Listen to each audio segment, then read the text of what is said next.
potenza della lirica, dove ogni dramma è un falso,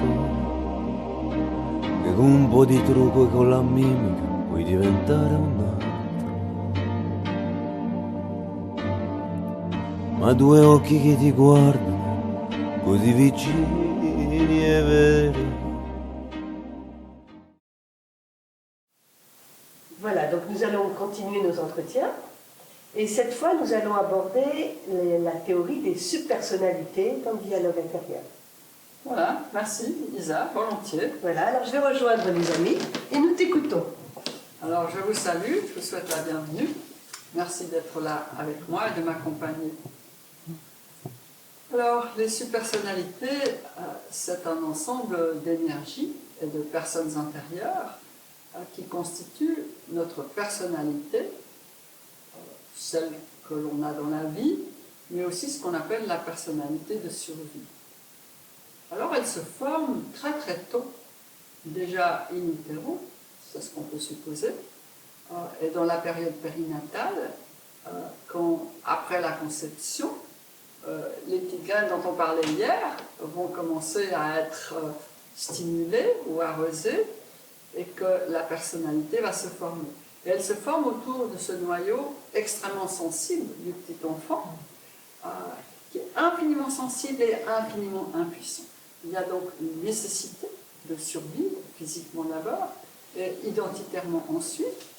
Et pour que cela soit possible, on doit s'assurer la bienveillance et le soin et le lien avec l'entourage. Et c'est cela que les subpersonnalités primaires vont surveiller, protéger. Donc elles vont protéger ce noyau sensible. Primaire ne veut pas du tout dire primitif, mais juste en avant. C'est ce que l'on montre au monde, c'est ce que les autres voient de nous, savent de nous. Alors les primaires, les subpersonnalités primaires, elles ont une double fonction au fond. La première, c'est de développer nos ressources. Par exemple, de développer en nous une personne empathique, c'est une ressource, généreuse, bienveillante, extravertie, qui sait se relier, ou bien de développer en nous quelqu'un de très compétent, parce que l'entourage requiert ça. Peut-être on a un papa qui attend de la compétence, une maman qui attend de la gentillesse, et donc on va développer par exemple deux énergies qui s'appellent comme ça, compétence et gentillesse, qui vont nous protéger. Maintenant, ça n'est pas si simple, en fait, parce que ces configurations énergétiques suivent la loi de Newton, une loi de la dualité dans ce monde incarné, après la conception.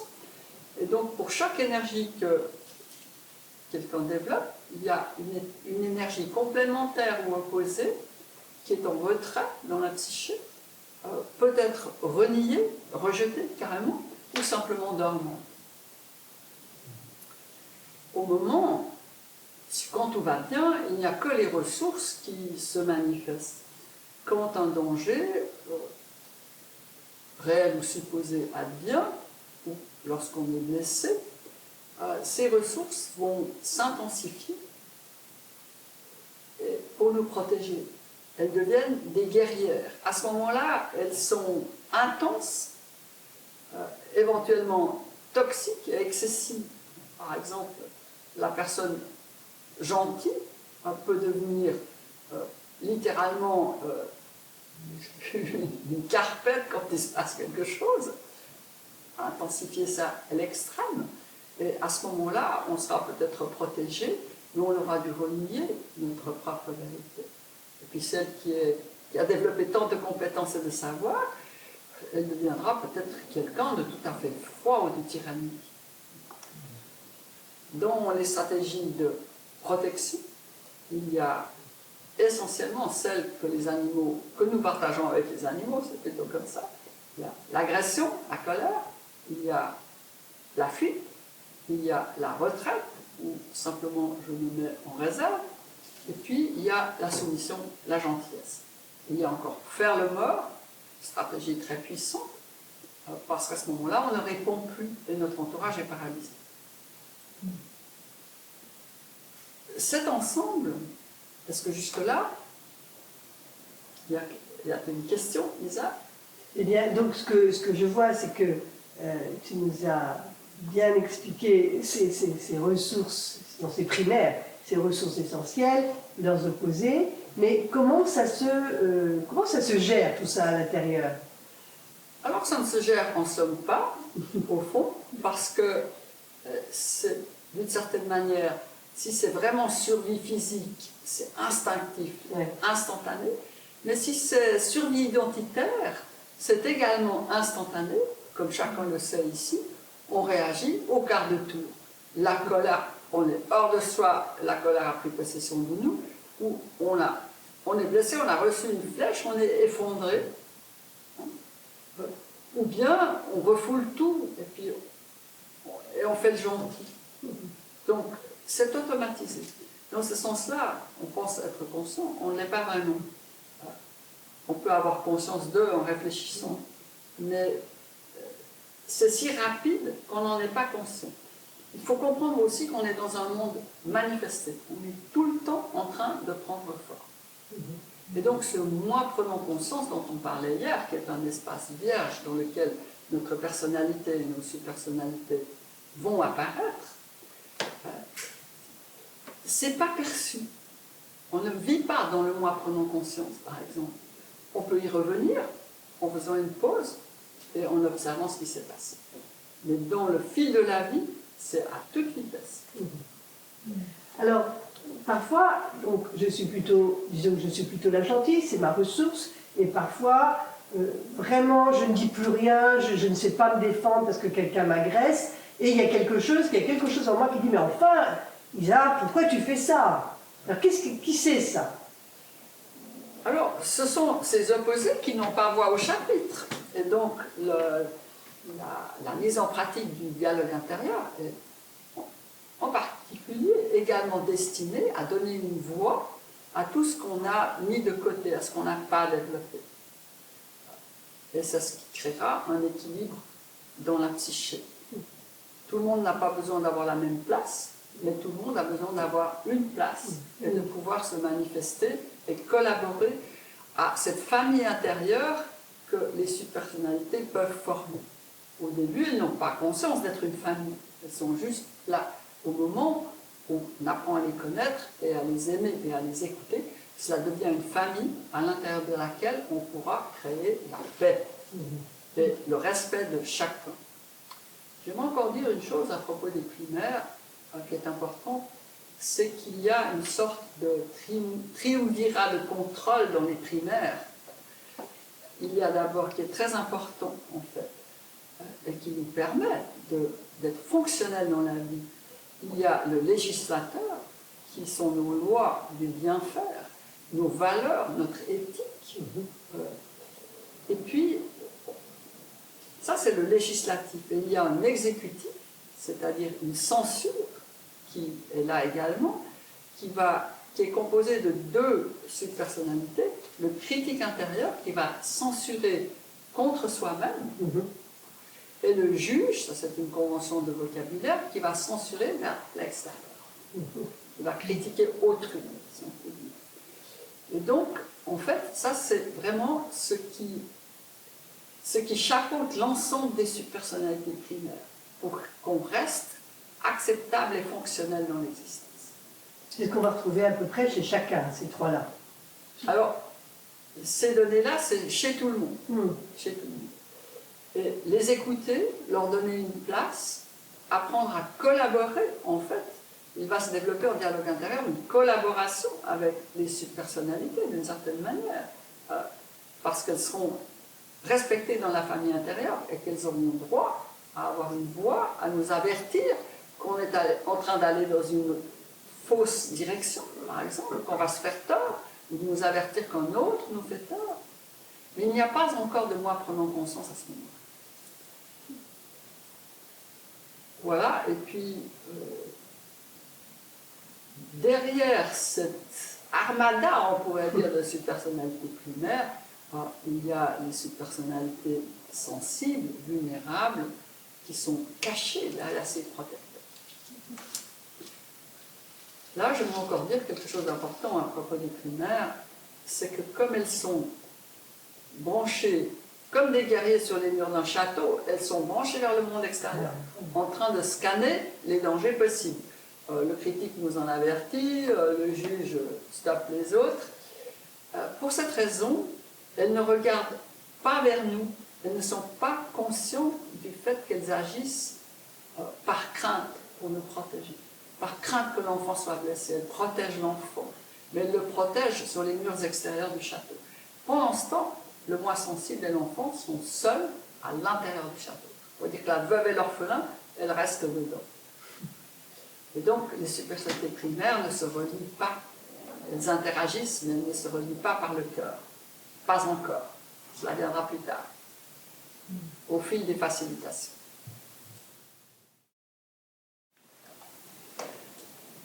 Alors voilà, maintenant je vais encore vous parler, peut-être surtout de l'enfance, de l'enfant, parce qu'au centre du château, au cœur du château, il y a le cœur de l'enfant. Et l'enfant, il y est très très isolé derrière cette armada de tout à l'heure. L'enfant, c'est le dépositaire de notre moi source. C'est qui en nous est relié au divin, à la source, au cosmos. C'est notre véritable trésor. C'est aussi notre trésor de sensibilité. Au fond, dans les voies vulnérables qui sont cachées derrière les primaires, il y a d'abord essentiellement les voies sensibles, les voies créatives, les voies joueuses, les voies magiques. Et il y a, oui, il y a toute notre imagination, je dirais. Il y a toute notre empathie, il y a toute notre capacité de lien, tout le besoin qu'on a de se relier. Et au fond, le lien passe précisément à travers l'enfant. Il passe à travers la sensibilité, à travers le cœur. Et malheureusement, tout cela est caché. Et l'enfant est très isolé quelque part. Cette nécessité de se protéger fait qu'on va lui couper les ailes, on va l'enfermer, il va être caché pour nous et pour les autres.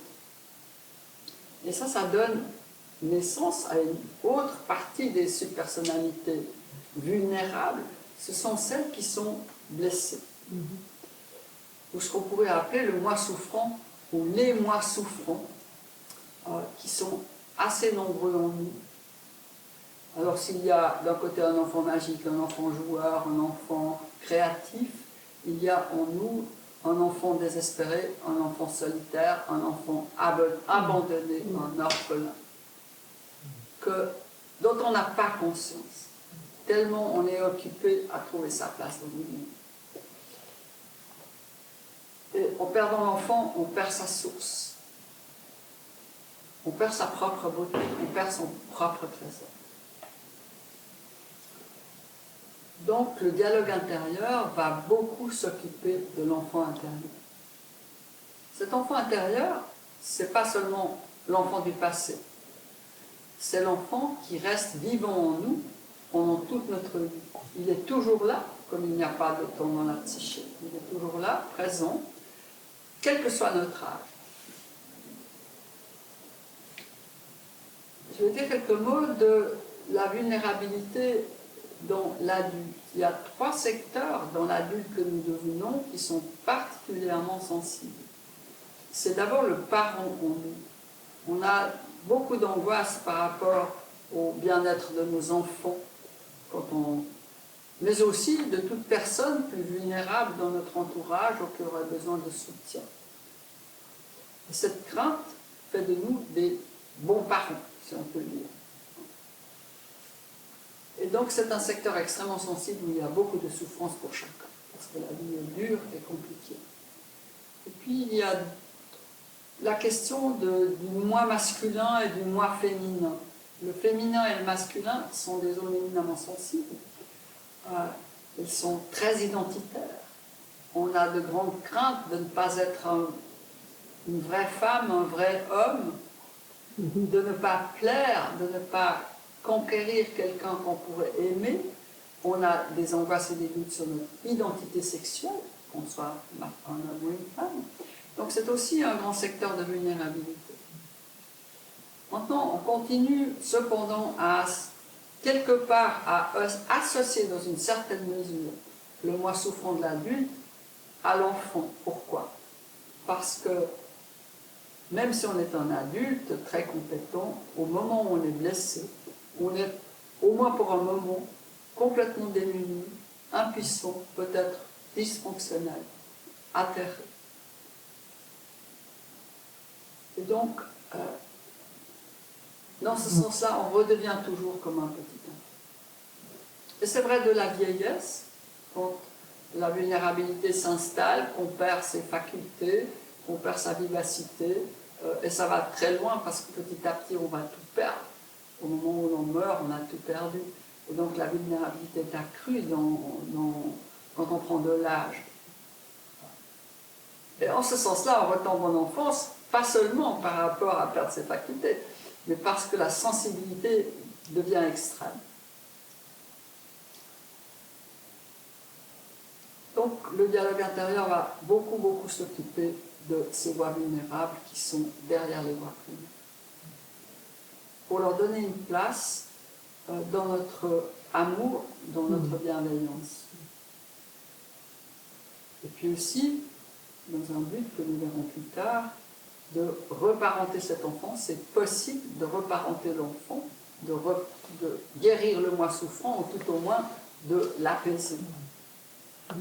Les souffrances, elles naissent dans l'enfance, mais il y a une gradation parce que chaque fois qu'il se produit quelque chose d'analogue, quelque chose qui nous rappelle ces blessures initiales, qui peuvent être héréditaires ou qui peuvent être simplement réactivées dans cette vie-là,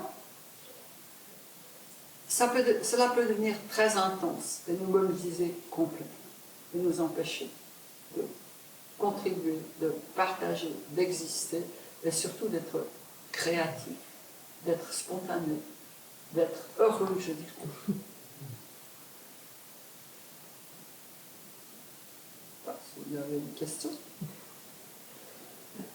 Donc ce qu'on comprend là maintenant, ce sur quoi tu attires notre attention, c'est que l'enfant est toujours là. Il est toujours là, même si on est des adultes, même si on est des personnes. Voilà. Et c'est pour ça que ce sera important de savoir comment on va pouvoir, de quelle façon précise, on va pouvoir être en relation avec lui.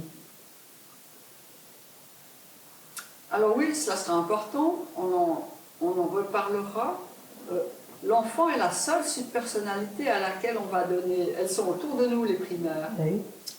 et les opposés aussi, ils ont toujours une place à l'extérieur, dans la famille. L'enfant, on peut le mettre dans le cœur. Et le cœur est à l'intérieur du corps, il est au milieu de la poitrine, il est vraiment au centre de nous. Je ne sais pas si ça répond à ta question. Si, et en tout cas, ce que je comprends, c'est que ça va être une belle façon d'avoir de la paix en nous. Dans notre présentation, plusieurs d'entre nous avaient dit ce que j'ai acquis avec le dialogue intérieur, c'est la paix. Et je crois que ça, c'est par ce biais-là, par cette action-là, par cet accueil, que la paix est là en nous.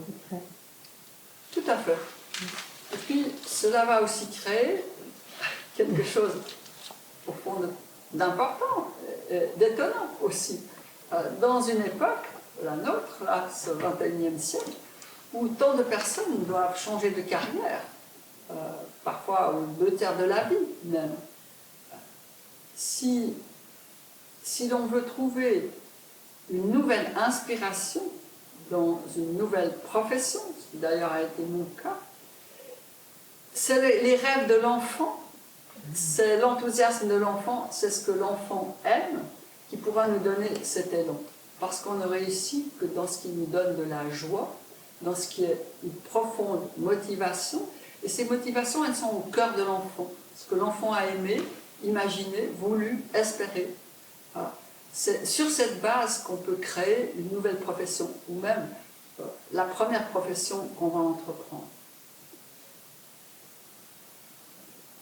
Et il y a philosophe et enseignant américain, qui s'appelle Joseph Campbell, quand ses étudiants lui demandaient quelle carrière choisir, il leur citait William Blake en leur disant cette parole en anglais, « Follow your bliss », suis ta félicité.